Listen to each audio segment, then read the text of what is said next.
Periplus of the Erythraean Sea. Periplus of the Erythraean Sea గ్రంథాన్ని ఒక అజ్ఞాత Greek నావికుడు రచించడం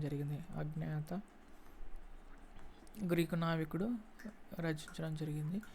Periplus of the Erythraean Sea అనేటువంటి గ్రంథంలో ఆంధ్ర ప్రాంతంతో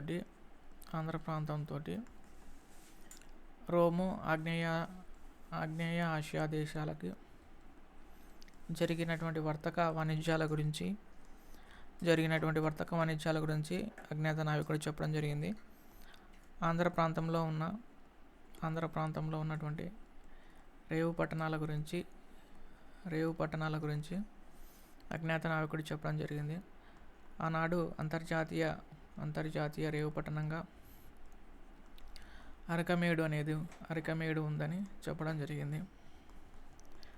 ఆంధ్ర ప్రాంతంలో తూర్పు తీరంలో ఉన్నటువంటి ఒకే ఒక్క ఓడరేవు కొడ్డూరా అని కూడా